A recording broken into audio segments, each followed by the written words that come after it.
ओम परम तत्वाय परमात्मने नमः। सूरदास के सूर सागर सार के ये 6वां पाठ है। काहू के कुल तनन विचारत। क्या कहते हैं सूरदास जी, उसको जरा आप लोग ध्यानपूर्वक सुनिए। अविगत की गति कही न परती है, व्याधय जामिल तारत। कौन जाति अरुपाति विदुर की, ताहि के पग धारत। भोजन करत मांगी घर उनके, राजमान मद टारत।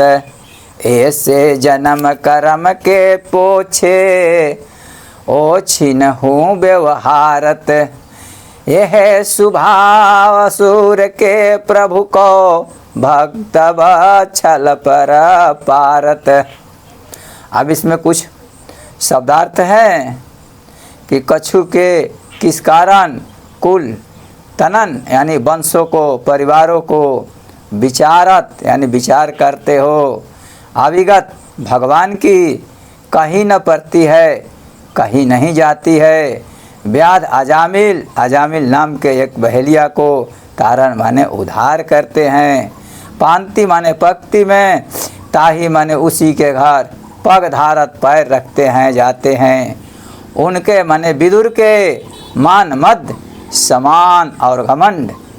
तारत माने टाल देते हैं, मना करते हैं। जन्म कर्म के ओछे यानी नीच जाति में जन्म लेने और बुरा काम करने वाले। ओछिन ओछे लोगों के साथ व्यवहारत यानी व्यवहार करते हैं। भक्त वछल यानी भक्त को प्रेम करने वाले। प्रण पारत प्रतिज्ञा पूरी करते हैं।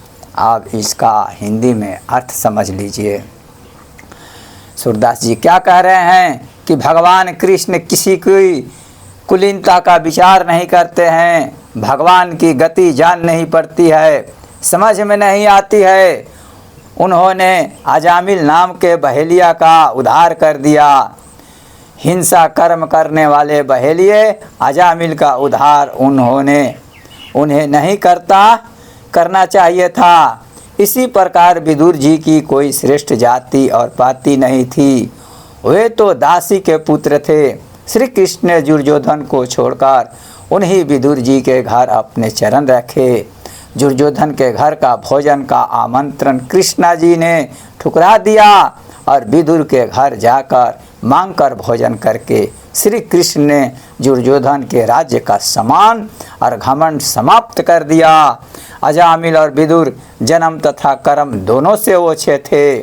श्री कृष्ण ने उन्हीं के साथ व्यवहार किया।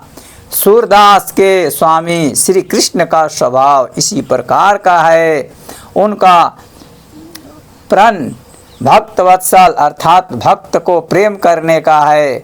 वे अपने इसी प्रण का पालन करते हैं।